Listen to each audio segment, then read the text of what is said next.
Good evening and welcome everyone to Sinister Wisdom's continuing celebration of the women in print movement.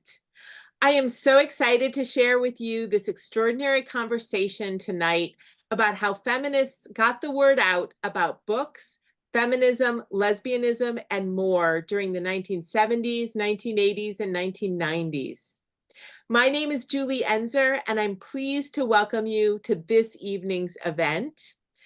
I do want to insert a comment here. We're having a massive electrical storm here in Florida where I live.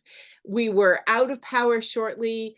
We're back on and running, but should I disappear at some point during the evening, worry not. It is just Mother Nature having her vengeance with us now. Max Bucker will step in and continue the evening smoothly without me. I will try and rejoin if it's possible, but I just wanted to give that little note that if I disappear, it is not because I don't want to be here with you. I absolutely do, but because the storm has gotten the better of us for a few moments.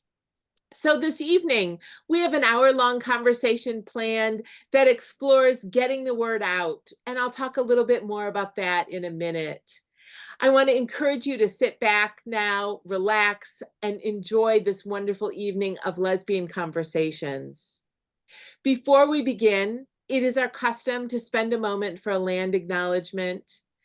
And for the past number of months, this moment has been particularly potent as a war continues in the Middle East.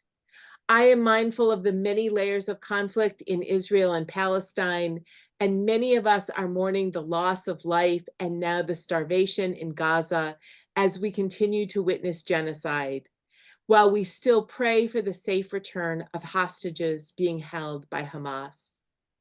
Occupation and war weigh on our minds, as does the continuing climate catastrophe. As we pause for a land acknowledgement, I also want us to ask us to raise up our voices for peace and ecological preservation. In the United States and around the world, many of us live on occupied, unceded land. I am in what is now Dover, Florida, traditional homelands and territories of the Seminole. I invite you to insert into the chat your location and acknowledge the land on which you live as we pause to recognize the histories of war and colonization and to imagine and work for a world where we have a fair and equitable distribution of resources, and a world where we find ways to honor one another and live together in peace.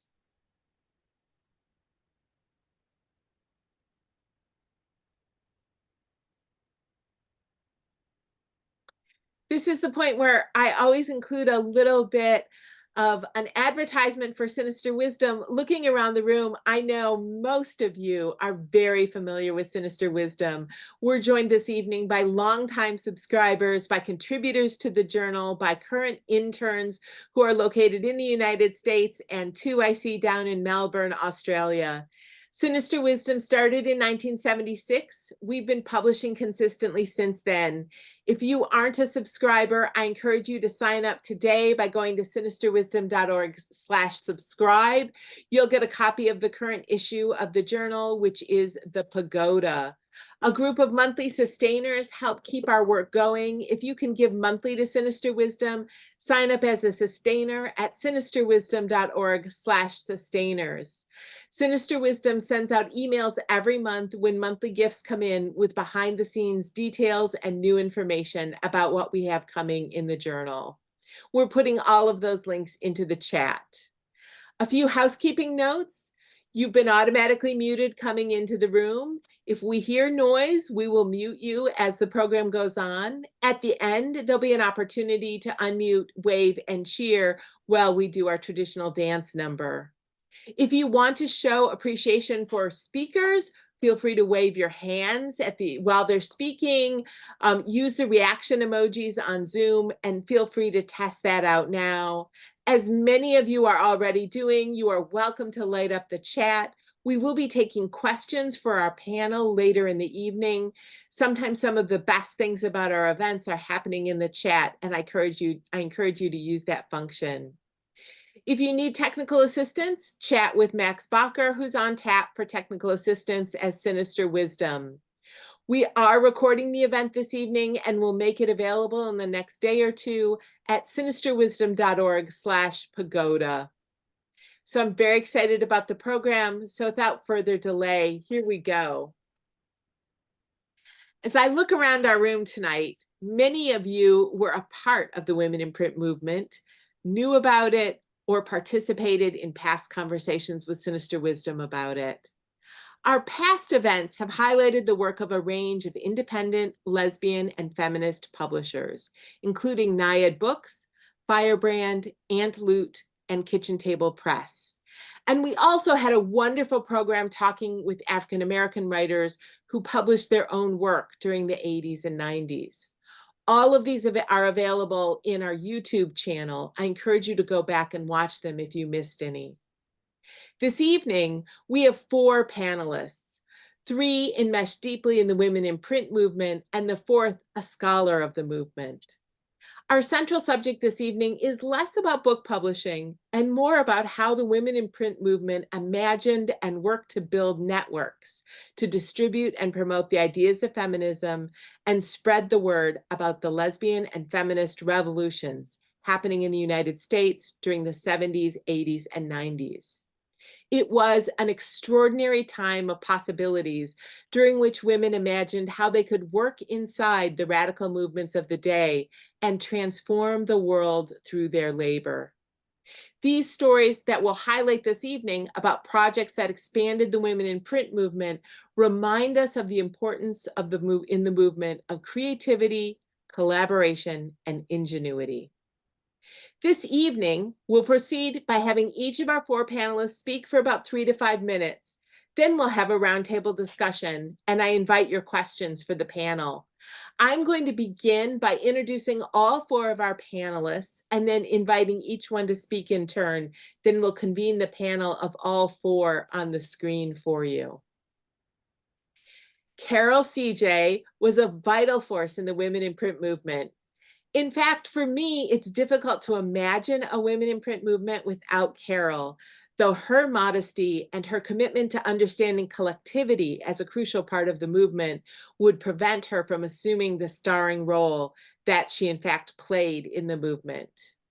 Carol worked at ICI, a Woman's Place bookstore, one of the first women's bookstores in the world. From that experience, she dreamed up Old Wives' Tales, Women's Visions and Books, which she started with her then partner, Paula Wallace. Old Wives' Tales opened in San Francisco on Halloween, 1976. Using these experiences, Carol became and continues to be one of the most persuasive and effective feminist booksellers in the world. Members of the Sinister Wisdom Book Club know this because she sold multiple copies of books while attending our book club, where she wisely tells us that some books must be purchased in multiple to share with friends and women who need to read it. Many of you also know Carol as one of the brilliant minds behind Feminist Bookstore News. With Andre from Rising Woman Books, Carol agreed to publish and edit a monthly newsletter that the booksellers at the first Women in Print conference in 1976 wanted. She grew Feminist Bookstore News into a 100 to 156-page magazine with 5 staff members and published it for 24 years. Wow. We're putting her bio in the chat as well. Our next panelist is one of the most visionary entrepreneurs in the Women in Print movement. Helaine Harris started her action as a radical feminist by co-founding the Southwest Female Rights Union. She was a member of the Furies Collective in Washington, D.C., and an early member of Olivia Records. She then co-founded Women in Distribution, a distributor of books from feminist presses and books written by women. Women in Distribution fueled the growth of independent feminist presses and nurtured writers and print activists by making books available around the United States.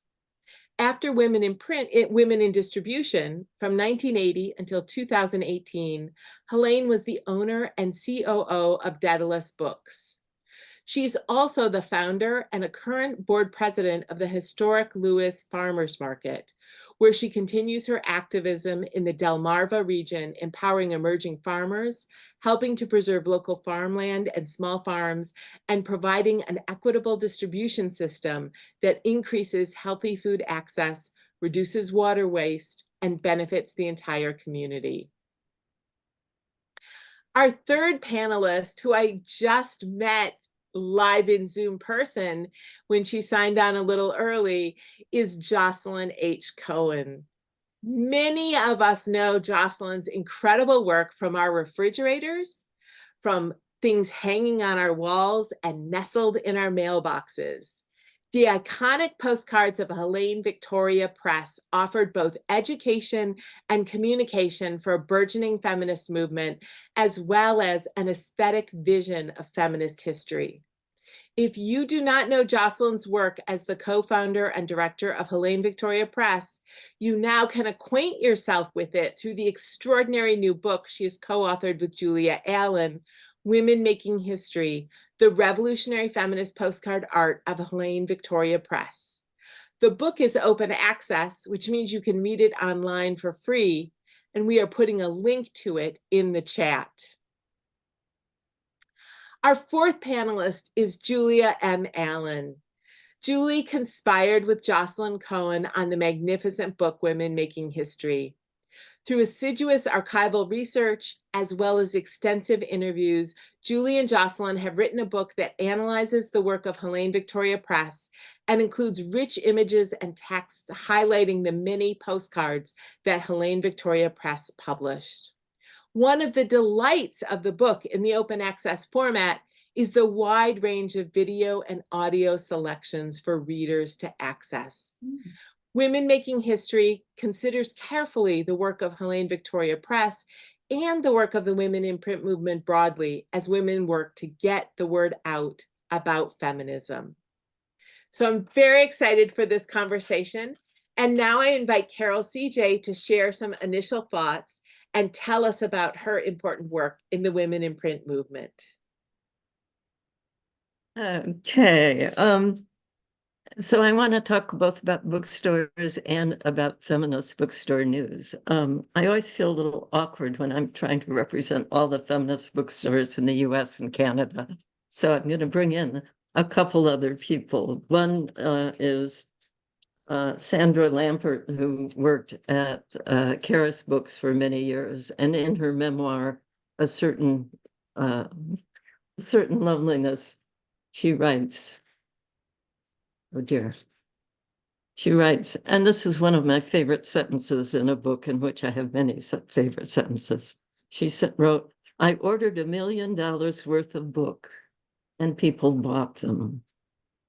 And to bring in, I mean, $1 million of books. I think that was probably over about 3 years. This is a setup to a joke. 4 lesbian booksellers were walking down the street. Here in London, from Womyn Books, who's one of the founders, Gilda Bruckman, one of the founders of New Words, Mary Farmer, who was Llama's bookstore in every possible way, and myself were walking down the street. And the punchline is Mary says, you know, we're talking about everything, of course. And Mary just comes back into the conversation and says, you know, any 3 of us sell $1 million worth of books every year. And from that, we started adding up. That would have been in about, oh, I don't know, very early 80s. We started adding up and figuring out that feminist bookstores were selling, at that time, probably $6 or $7 million worth of books collectively. So there's this idea that there's this sweet little bookstore over in this, you know, little corner of town, and that's really nice. But I really want to I'm talking about millions of dollars worth of books that we are selling and putting in the hands of women. I'm going to read the rest of the paragraph from Sandra. This is hindsight, but she says, I used to know everything, which is what feminist booksellers did. I used to know everything. When the new Toni Morrison would be on paper, who Amanda Cross really was, where a homeless person could get a meal, and the exact chronicle order of the Darkover series. I ordered $1 million worth of books, and people bought them. We created a place where it was safe for a woman to rest her chin on her lover's shoulder as they browsed through a magazine together, flipping the pages, pointing and murmuring to each other. Getting free, I never told anyone. Incest and sexuality, all these books customers brought to the counter. Some slapped them on the glass, others held them hidden under an armfoot, but either way, they told me they trusted me with selling them that book. And that is the means of distribution that women's bookstores created, a space that was safe to come in and find the scariest kinds of books. And the scariest kind of book, of course, varied from woman to woman and from moment to moment and year to year. But it was a safe place to come and get that information and explore it. Mainstream publishers saw movements as fads. And so they would publish for a couple of seasons to some topic and then drop it.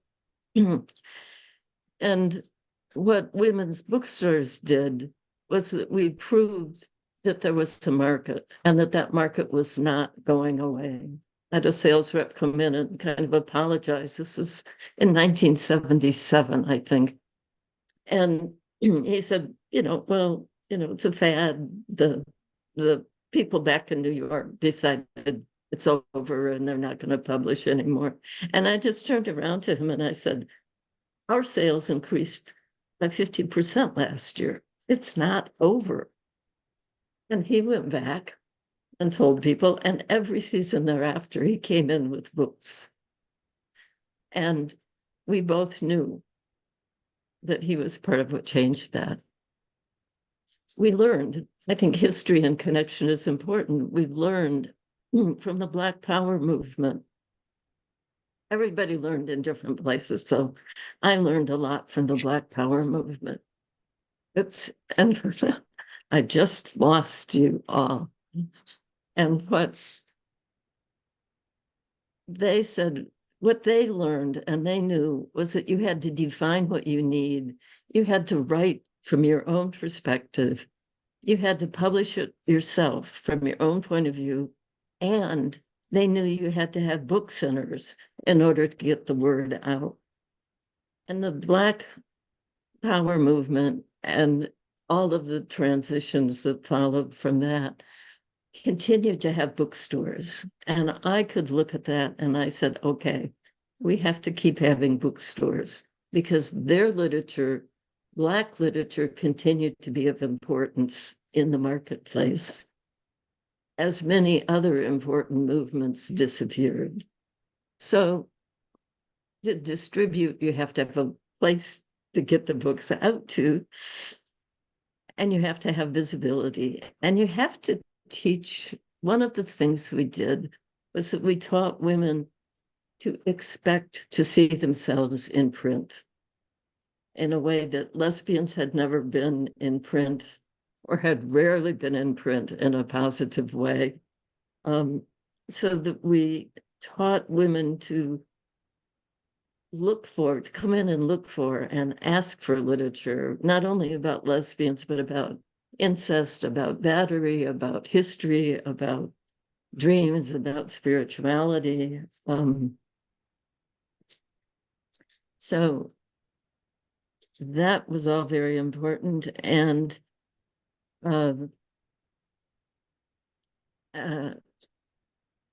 before I switch hats, but this is a hat switching moment, the idea that freedom of the press belongs to those who own the press, but also to those who have a way of distributing what they publish.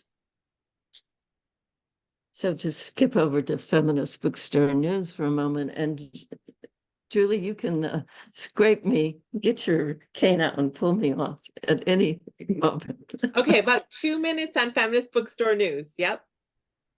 Got it. So I saw the world through bookstore colored glasses. I firmly believe in all of the rest of the print movement and its many manifestations and aspects. I always felt like we were a goddess with many aspects. But I saw the world through the bookstore colored glasses, and I insisted that everybody else take a look from that moment.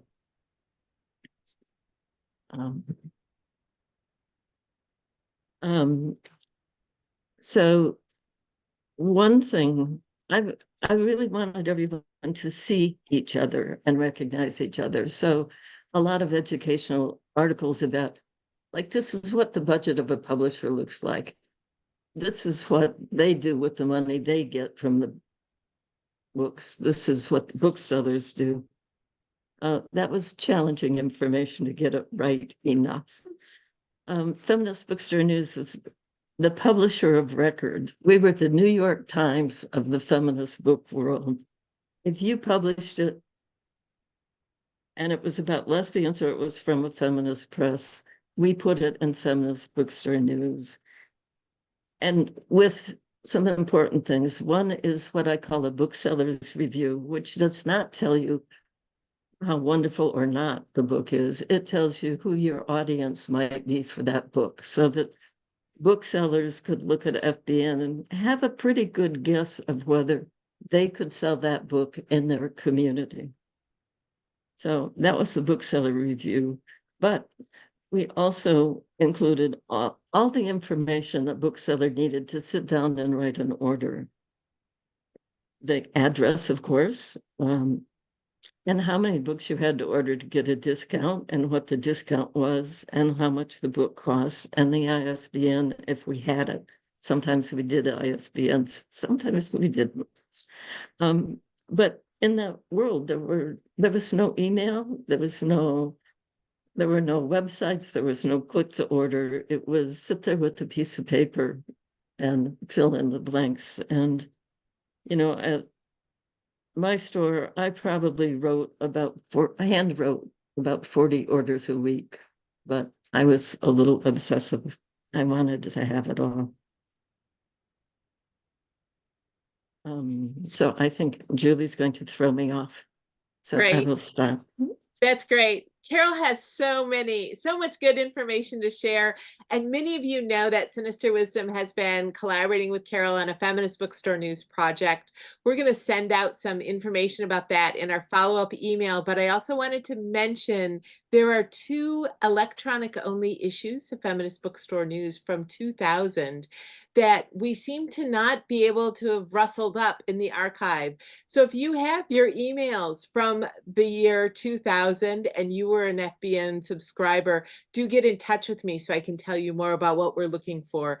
And we will include that as well in the email that goes out with the replay of this event.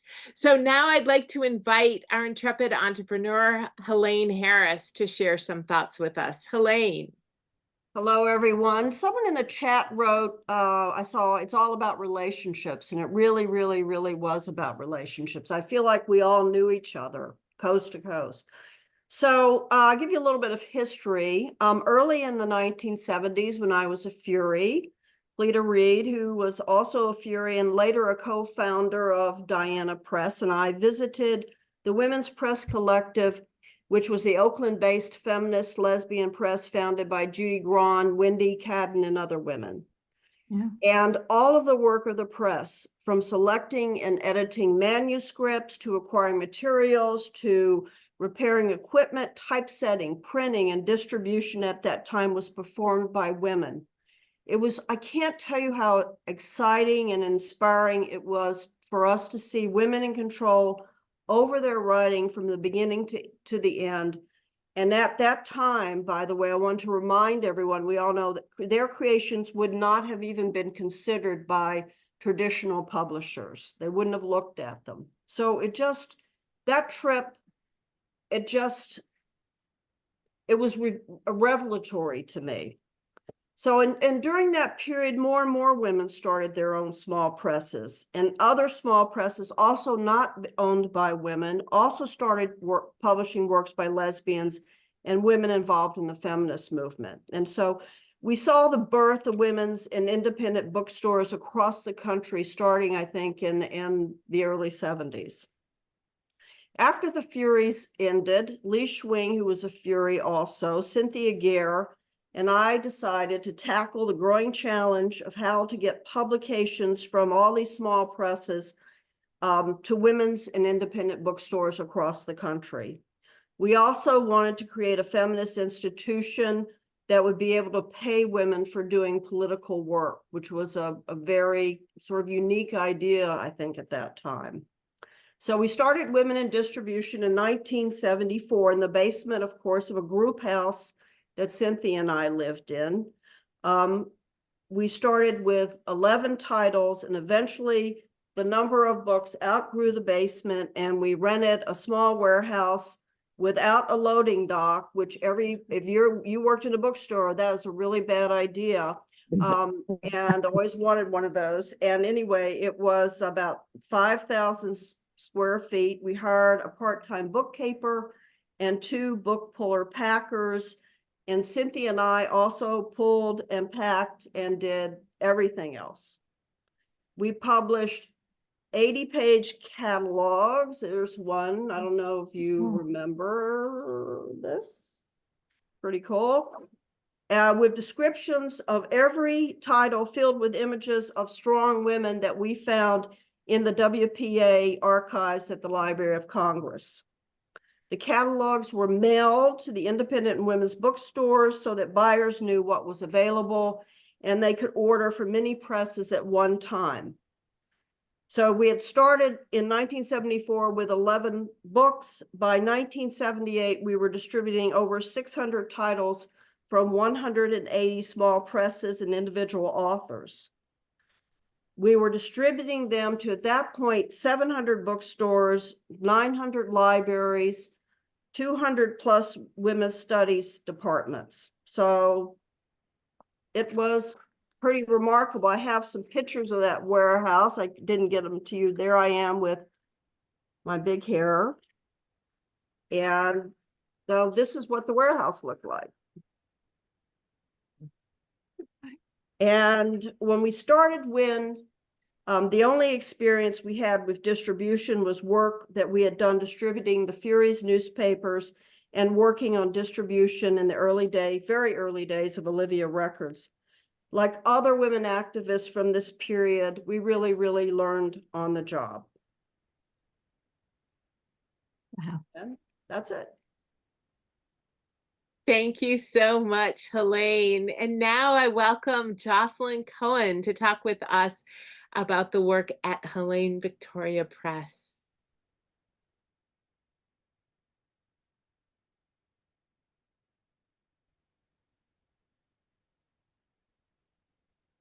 Okay. Good evening. Thank you, Julie, for inviting Helaine Victoria Press and my co-author and collaborator, Julie Allen, to be part of this panel. Much of what tonight is about, we also discuss in our book, which, by the way, came out 50 years after the anniversary of Helaine Victoria Press.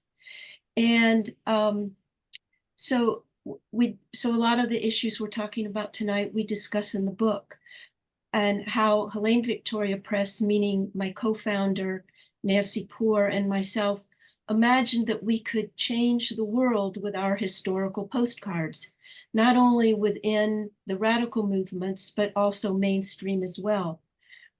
We were young and we had this grandiose idea, if we could give, we had this grandiose idea that if people knew about the accomplishments of women, which sort of we began in 1694 with Mary Astle, and then far into the 20th century, it would give strength to other women who were challenging sexism and the patriarchy, and also provide models outside the status quo of mainstream notions of women and what women could do.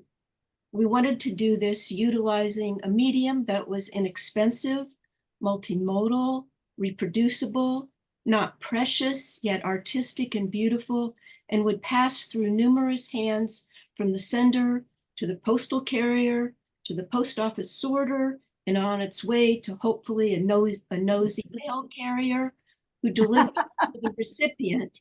And was that where it actually stopped? No. We also wanted to create something within the feminist spectrum that was a unique niche. And consequently, we ended up finding ourselves in quite a liminal space.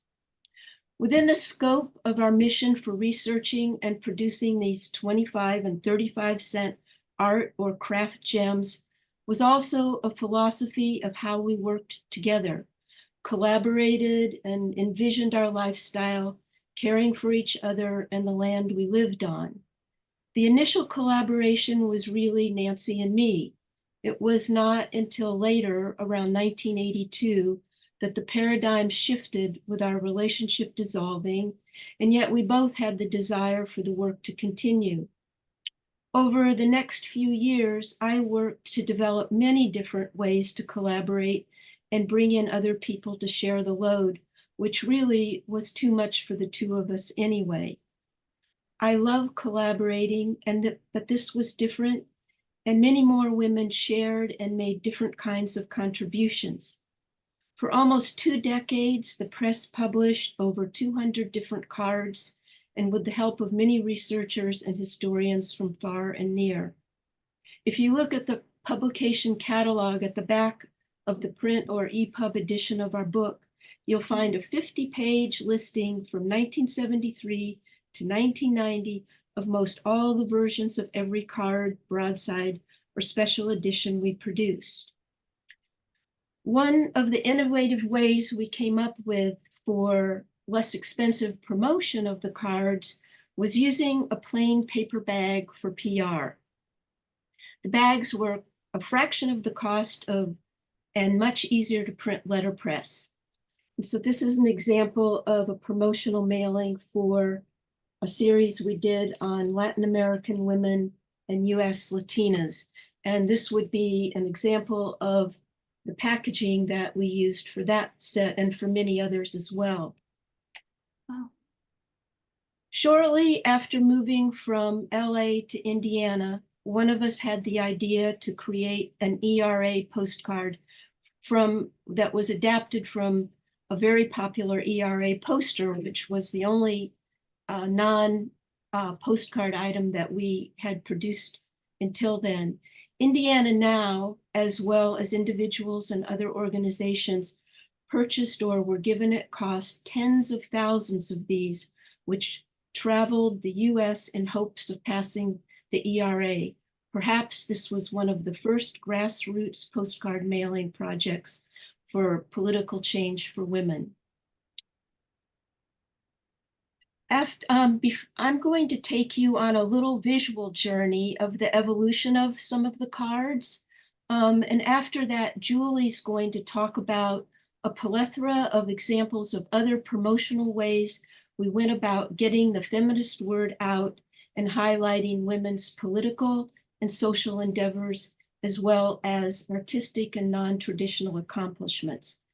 But the main medium was the postcard itself.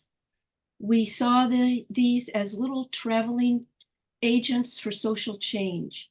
We saw the postcard as an innovative medium to explore artistically and to help bring about a feminist message. So how much more time do I have, Julie? About 1 minute. Oh, okay. Real quickly. So 1973 and 1974, and on this is a 4x6 card, not so much room for a caption. Oftentimes, and then the card became what was sort of our trademark, a jumbo size card, which were 5.5 by 7. And then each card could possibly go through many different iterations, and often the caption changed with new research. So that's why that publication list is important. ultimately, another way that we tried to break some of the barriers that we had getting into bookstores was we began publishing series of cards in a little folded album that had, because bookstores would say, we can't carry your cards because they don't fit on a bookshelf. So we made a spine, and then they also said they wouldn't carry our cards because it didn't have an ISBN number. So these series envisioned that. We also did numerous things to highlight that we were letterpress printers. And when we set up our print shop in Indiana, one of the first things we did was, this was an accordion album of postcards, and it was 18 press runs. It's die cut, it's embossed, and we also wanted our customers to know that we were printers and that we also were trying to participate in technologies that were beforehand not available to women. So Julie now is going to, Julie will introduce Julie. You are welcome, Julie Allen. Jump right in with us. And Julie, you are muted. There we go. Okay. You're here. All right. I'm trying to get rid of the. All right. Okay. So I want to take off on the notion of collaboration because Helaine Victoria Press was all about collaboration, and our book has been a collaborative effort as well. But it's much, much bigger than that. And the first thing I want to say is that Julie Enzer's published analyses have been enormously useful to us as we constructed the book. She's probably found herself in the index already. And likewise, one of the most important interview articles about Helaine Victoria Press was written by Maida Tilchin, who I believe is here tonight, and published in the spring 1980 issue of Sinister Wisdom. Also, many Helaine Victoria Press participants are here this evening, and I hope you will identify yourselves as HV participants in the chat sidebar. I noticed Barbara Ann Caruso, and I'm sure there are others. So when it came to creating the book, we were very fortunate in a number of ways. And one was that my former editor, Beth Boulokos, was seeking manuscripts for Lever Press, a new publisher funded by a consortium of small liberal arts colleges. And they were looking to publish books of interest to undergraduates. What a fabulous audience. So we were very grateful that she was very keen on the idea of a book about Helaine Victoria Press. And we were also fortunate that Lever Press is digital first and open access, which means that we could include all those hundreds of images plus the audio and video clips. And this would all be available online for free. Because it was important to us. We really wanted the book to be accessible, like the postcards were. We didn't want to create a book that would sit on a shelf and sit there unread for years and then discarded. So, like I said, Helaine Victoria Press has always been a collaborative effort. And this is like I said, the book is no exception. Jocelyn would tell me stories about the press and make notes about details, and then we would talk about it, and then I would write something and I would give it to her, and she would say, yeah, that works, that's how it was, and or she would write comments and add things, and even when she was traveling, she would use her phone and dictate messages to me, and you'll find one of them in the book where she's sitting by a waterfall in England and telling me about how the arts and crafts movement was important to the background of Helaine Victoria Press. And then, and then I did more research and shaped it into a book, and did the whole footnote bibliography thing. And then our friends at Convivial Design, some of whom are also here, scanned hundreds of images and helped us to create the audio and video clips. And a number of press participants that we contacted continued to help us by sharing their memories, sharing photos, and giving us more stories, and even really good language for us to use in the book. So we wanted to appeal to young women today and show them not just how a small press run by women in the Indiana countryside published women's history postcards, but all the ways in which Helaine Victoria Press was dedicated to occupying unoccupied space and dissolving structures that restricted women to predetermined categories. So it was, yes, it was about postcards, but as Jocelyn said, it was about creating models, about offering new ways of thinking. And so we framed it in a way by trying to show how Helaine Victoria Press was dedicated to recentering women in the historical record, and looking at how the women of the press were determined to upend conventional notions of art, and how both Jocelyn and Nancy just insisted on women's access to technology, because being women, it was very, very difficult to engage in or to learn how to print at the time, even to engage with printers who were somewhat reluctant, and also how to challenge the cultural limits on women's relationships with each other.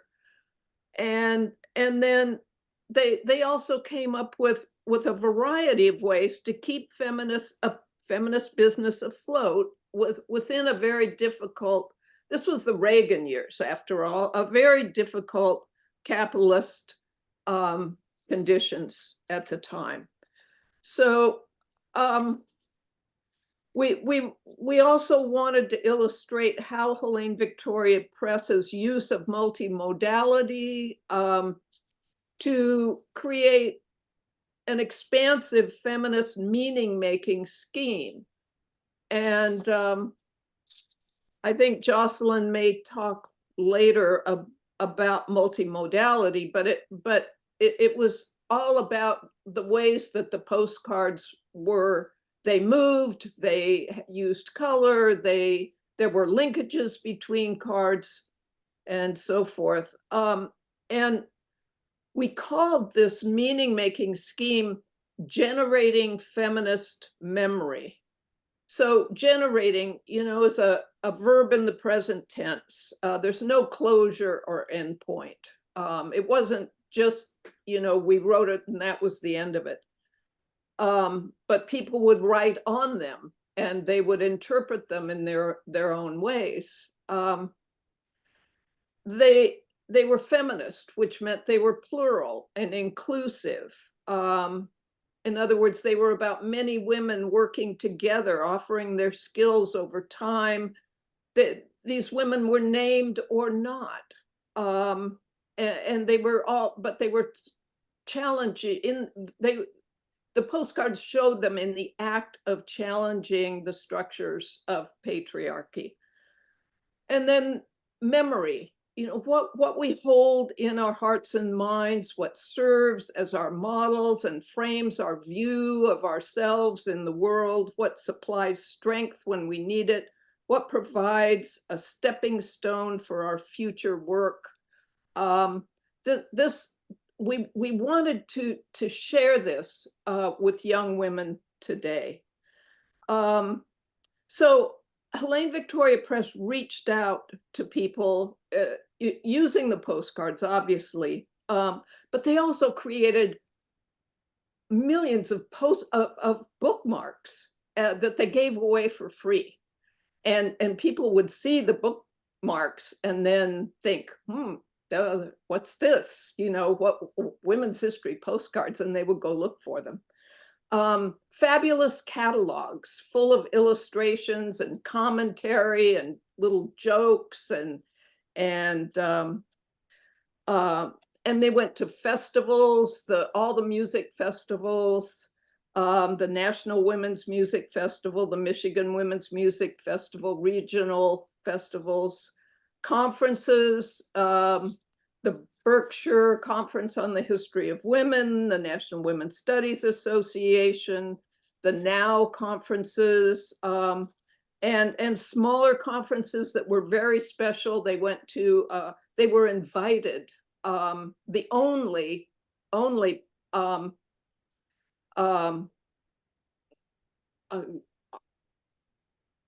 what can I say? The only commercial booth at the Black Women in the Midwest conference, and they were also the only white women there, and they were welcomed, and conference attendees loved the cards. So they utilize the Indiana Committee for the Humanities after they got nonprofit status. And they developed a project to send out cards to newspapers so that they could publish them during Women's History Week, which later became Women's History Month. So the cards traveled that way also. And then they had another event where they celebrated local women who had worked in defense plants during World War II, and women who had never been acknowledged before. And Helaine Victoria Press acknowledged them along with other local women who were quilt and other fabric artists, and created a wonderful community event.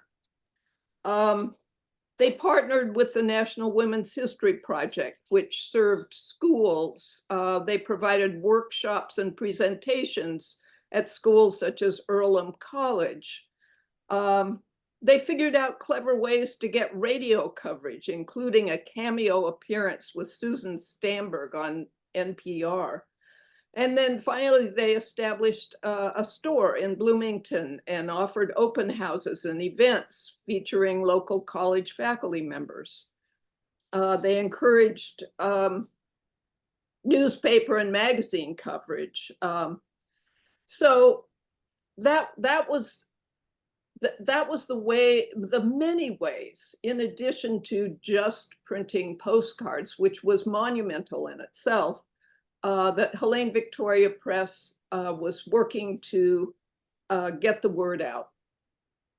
Thank you so much, Julie. That's fantastic. I want to note, Max is going to pin all of our panelists now for what's going to be, I think, a lightning round of response to a question. But I want to note that lots of people are shouting out their favorite women's bookstores in the chat, which is lovely to see. People are also praising the work of Feminist Bookstore News and reading that. And somebody asked, Jocelyn, if you have the card that you could hold up of the ERA postcard, the ERA postcard from the poster, that's it. Nice. So lots of conversation happening there. I want to ask you all if you would share a favorite memory that you have from your time in the women in print movement. It need not be about the subject that you've been talking about tonight. It might be deliciously gossipy, or it might just be fun to share a favorite memory that you have from the movement. I think for me, a poignant memory from all the gatherings especially was how women struggled together to try to do our best, and how that pushed the scope. For me, it pushed the scope of the work that Helaine Victoria researched and published, and that the press grew from that, the press grew from that, then our customers grew from that, and all the people who received the cards who also grew from that. So it had a lot of iterations. Excellent. Thank you, Jocelyn. I could talk about that picture if you have it, Julie. Yep. Yeah. Here we come. So this is a rather blurry picture, but I love this picture. It's from the American Booksellers Convention, 1977, San Francisco. And I think Women in Distribution, I might be wrong, but I think was the first lesbian feminist company featuring feminist and lesbian feminist books to have a booth at the American Booksellers Association.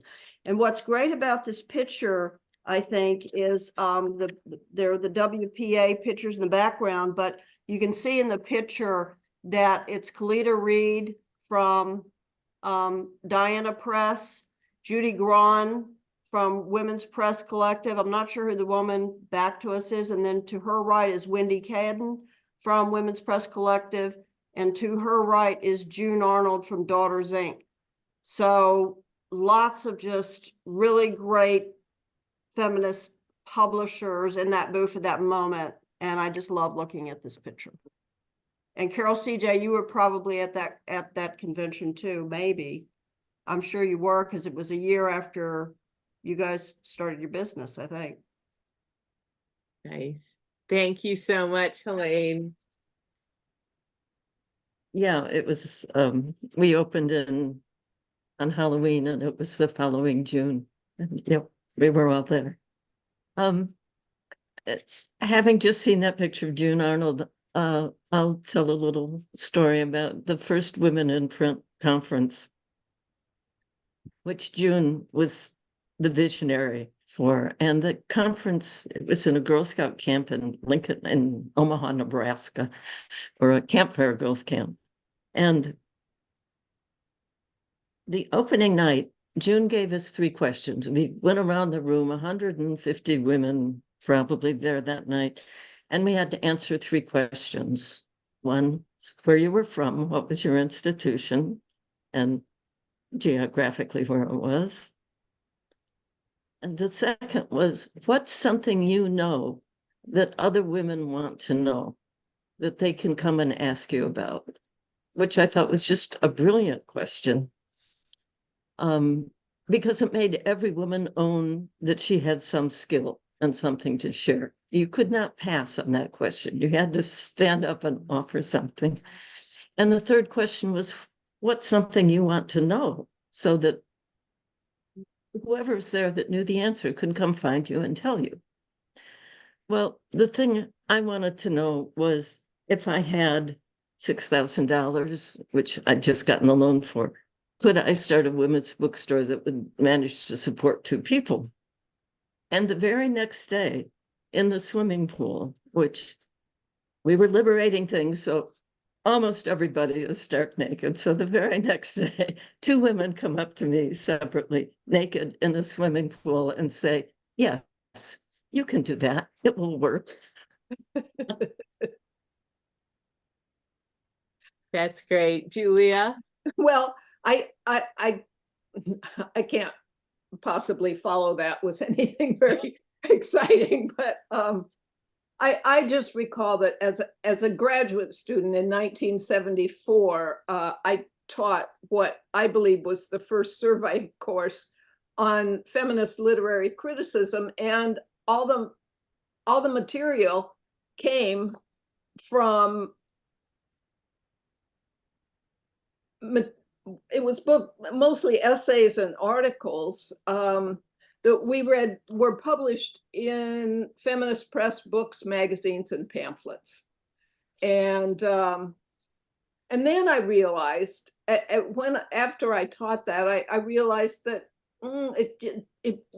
it wasn't feeding me in the way that I wanted, even though it was enjoyable. And what I cared more about was ways that language and print culture could be engaged to do more direct work to make change. And so I began to study rhetoric, and that opened up a whole new way of engaging with feminist discourse. And then later, that led me to teach a course that was really, really fun, and also was based on books by feminist publishers called Humor and Lesbian Fiction.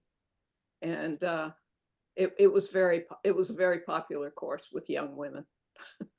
Excellent. Thank you all so much. Thank you to everyone who's gathered. You've given an hour of your life to being with lesbians and talking about lesbian history, and we're grateful for that. We're going to have our dance number. We have 2 more events left in our Sinister Wisdom series for this cycle. We take a little summer hiatus. On April 9th, join us for the launch of Sinister Wisdom 132. The cover reveal will be going out in email in the next week or so. And then in May, we're having a mystery panel that we're sponsoring with feminist bookseller Harris Books and More. More information about that is in the chat.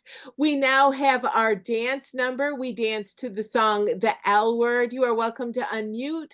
We will highlight people who, as they're dancing, chat with one another. When the song ends, we end the Zoom. I thank you all for coming out tonight. I especially thank Carol, Helaine, Jocelyn, and Julie for sharing your information and expertise and making this a beautiful evening. Max, please play the song.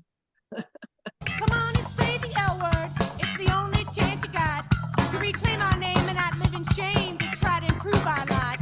Come on and say the L word. It's the only chance you got to stop the lying and denying. And come on and give it a shot. And everybody say lesbian. Everybody say lesbian. Everybody say lesbian. Come on, say lesbian. Now, the last time you said the L word, did your stomach take a turn? Did you look around to see if the sound was loud enough to make the ears burn? Did you say it in a whisper, or did you just say gay? Did your face turn red? Did you decide instead to save it for another day? Then to yourself say lesbian. Everybody say lesbian. Come on, say lesbian. Everybody say lesbian. Come on. We know there are risks involved.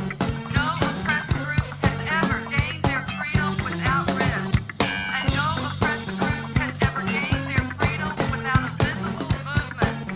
So right here, in broad daylight on the courthouse steps, we want to take this day to announce the official launching of the Fairness Campaign to work toward fairness and justice for lesbians and gays, and to see that fairness in print and city Do you law. think it sounds like a rare disease, a perversion, a plague, a vice?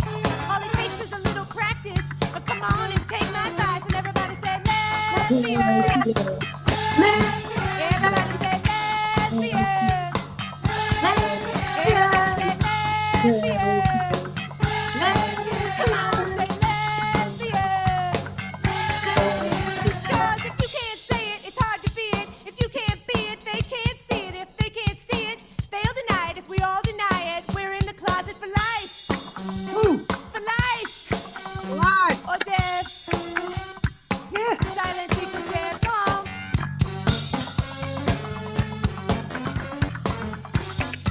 Violence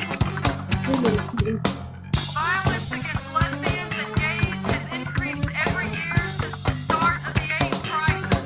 We still fear losing our jobs. We are denied places to live. We are here today to say enough is enough.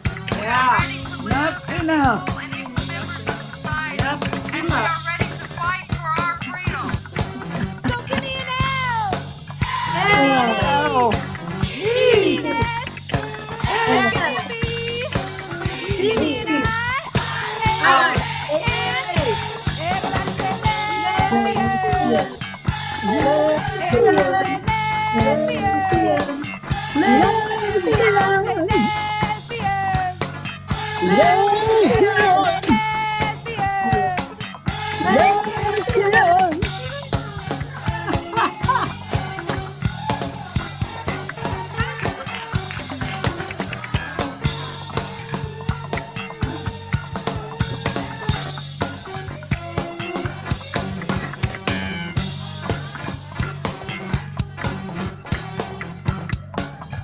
This is a significant time in our community and our visibility as a movement.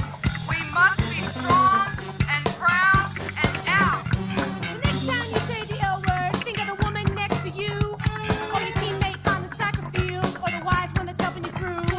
And think of your high school basketball coach, or your last season festival crush, or your ultimate erotic fantasy. It's okay to blush. Find a mirror, look yourself in the eye, and with warm regard, say the L word. Say lesbian. Everybody say lesbian.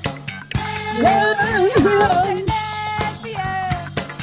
Everybody say lesbian. I said, let Everybody say lesbian. Everybody say lesbian. Come on, say lesbian. Everybody say lesbian. Word to your lover. Thank you all. Have a great evening. We'll see you next time. Dyke Power forever.